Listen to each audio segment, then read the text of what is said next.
Our planet has amazing resources in which humans have used over the last 300,000 years to produce a society and a population that is over 8 billion people.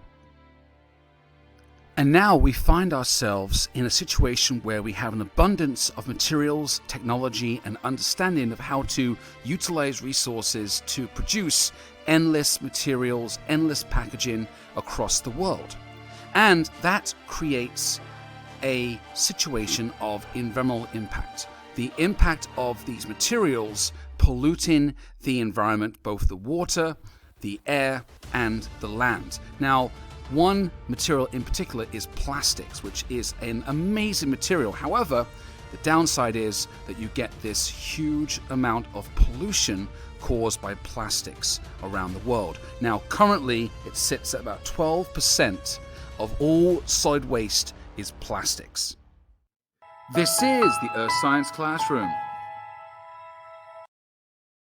The word plastic refers to the chemical long-chain molecule which we use to create these artificial and synthetic materials. However, plastics in a general term is a natural thing. Nature has plastics. DNA and the long-chain proteins and amino acids are a kind of plastic in terms of how the chemical molecules line up. Plastics are a synthetic copy of what we have in nature in DNA and also in materials like or products like latex and cellulose. So we can chemically alter the chains and the molecules to modify these naturally occurring products into an artificial material that serves a purpose. Now, plastics are so popular and such a large amount produced every year by every country is because they're so durable, they are flexible, they are to serve a means to an end. They serve a purpose. They were first thought about in the late 1800s, where Wyatt replaced his billiard balls with a new material, and he found plastic, and it was found to be very, very effective at solving a problem. And as we had industrialization, we had the factories and industries and materials, and we increased our knowledge of technology and material science, plastics became a staple material in which to produce to serve purposes in terms of all different industries would use plastics, from technology to transportation, tire production, plumbing, industries, construction, building works, fashion, computing, aerospace, space flight, all using different types of plastic. And in 1907, the first synthetic plastic was manufactured in New York State. And from then, plastics became part of our culture, our society. And the main thing is plastics are cheap to create. Now, they come from crude oil, so part of the fossil fuel industry. This is why it's very hard just to turn off the whole industry of fossil fuels and producing crude oil and natural gas, because we don't just use that for fueling our cars and our military and our boats and our planes. It's also used in producing or production of plastics. So plastics start out as long-chain hydrocarbons, carbon and hydrogen, and also silicon, which is silicones. Two main types of base molecules we can build from to build these plastics. And we can build anything you want. You can combine any combination of the carbon or silicon atom or molecule or element to create any kind of plastics you want with any kind of characteristics and attributes you want to solve a problem. That's why plastics are chemically brilliant. Now, all plastics start out as the basic unit cell, which is called a monomer. Mono means one, mer means unit, so one unit. And that can be any chemical compound, CH or C or Cl, so anything you want could be that base model, the thing you build from, that single Lego brick, so to speak, to build whatever you want to build in Legos. But you start with that simple monomer, and you can add on anything you want to create a larger chemical compound, which turns into your plastic. Now, to add on to it would be to call it a polymer. Poly means multiple or many, and mer again means unit. Now, to get that, there's two different ways.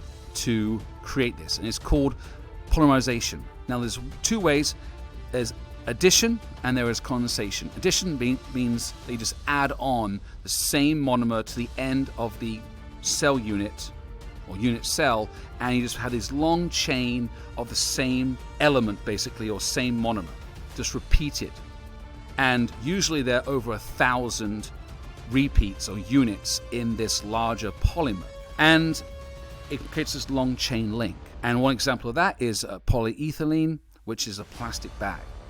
Then you get your condensation polymerization, which means that you are removing and taking away one element or one part of the chain or unit cell in order to stick the new monomer onto the end, and that will then create its own polymer. So there's two different ways, addition and condensation. But they all start out as a liquid form, and then they can be cooled down into the solid plastic form you want. And you can also add additives into the chain of polymers, which would then change the color or texture or the different outcome you want. So whether it's resistant to certain heat, or resistant to sunlight, or resistant to weathering outside if you want an outdoor material made of plastic. So these additives can be added to create a different kind of outcome for that plastic, or to serve a purpose for that plastic.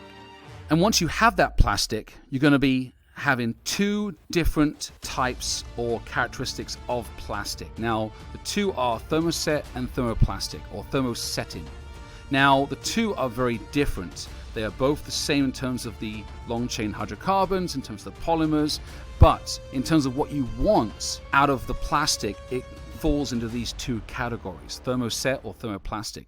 Now, thermoset means what it means. It means that once you heat it and you cool it down into that mold, let's say it's a plastic chair like shown here, then that chair cannot be remolded. You can't add heat to this plastic chair and then reorganize it into something different, like a plastic cup or a windowsill or part of a new piece of a car. Once it's set in that mold and that shape, that product, it's there. So thermoset is like it's finite. Thermoplastic is going to be a less rigid material. It's going to be more flexible. It's going to be adjusted, and you can also heat it and remold it into something new. So that's going to be more of a recyclable, more of a reuse material, and you're able to use it and then melt it and then remold it into something different. So a plastic bottle perhaps that you buy at the store can then be used, thrown into the recycling bin, put into a recycling plant, and then changed back into something different to reuse again. So in terms of being friendly to the environment, thermoplastic is far more friendly. And also thermoset is a lot more rigid, with a 2 or 3 dimensional chemical structure or a cross bedding, which makes that a lot stronger. So again, it's what you want to get out of the plastic. You want something rigid and sturdy and strong for a certain purpose. You're going to have a thermoset plastic. So now we know what plastics are, where they came from, how they became such a popular material to use in all different industries across the last 150 years. Is now the issue of single-use plastics, where you're not able to remold and heat these thermoplastic and reuse them. It's expensive, and the sheer amount of plastic being used and thrown out on a daily basis across the world is too great, it's too much. And a lot of these plastics are not reused. They're not remolded and heated. And there's a cost issue, an economic issue, a financial issue. There is a application issue. There is a lack of resources and infrastructure to handle the sheer amount of plastics that have been thrown out every year from all across the world. And most of these plastics do unfortunately end up in the environment. As I said before, the rate of decomposition is very slow, and the effect of these plastics in the environment is not only alarming, but also deadly for many species of fish and birds and land animals that are going to interact with these plastics that are just lying around in the environment. So for 20 to 500, even to 1,000 years. Some of these plastics, based on the type and how they're made, are going to hang around for a long time, slowly decompose, and enter the ecosystem, enter the food chain, because a lot of these animals are going to mistake these plastics for food, ingest the plastics, and even in some cases in, let's say, in aquatic environment, in the oceans, become nanoplastics, where they break down to be so small they naturally diffuse and pass through the cell walls of these aquatic animals, and then they go into the animals, and there's bioaccumulation over time. And as these animals are eating up the food chain and eventually get into humans, you'll find that humans now have a small amount of nanoplastics in their bodies, which again is toxic. These are synthetic chemicals, these are manipulated hydrocarbons, and they're going into the food source, into the food webs, into the environment and ecosystems, and it's just getting extremely difficult to remove this amount of material from the oceans, from the ocean floor, from the soil, from ponds, lakes and rivers, and just generally around the environment. If you walk by any major road, you're going to guarantee to see some sort of plastic discarded by the side of the road, or around a trash can or a rubbish bin. So this issue is serious. It is affecting everyone, not just humans, but all other animals on the planet. And it doesn't seem to be slowing down.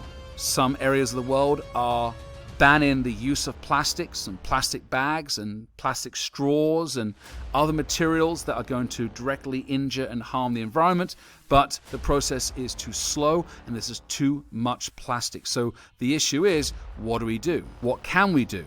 Is there a market to find a more effective and cost-effective way to deal with these plastics once they are thrown out? Thank you so much for watching the video. I hope you enjoyed it. If you like it, please subscribe and maybe hit the like button. If you like more on this content, please check out my channel, which has all these videos on earth science.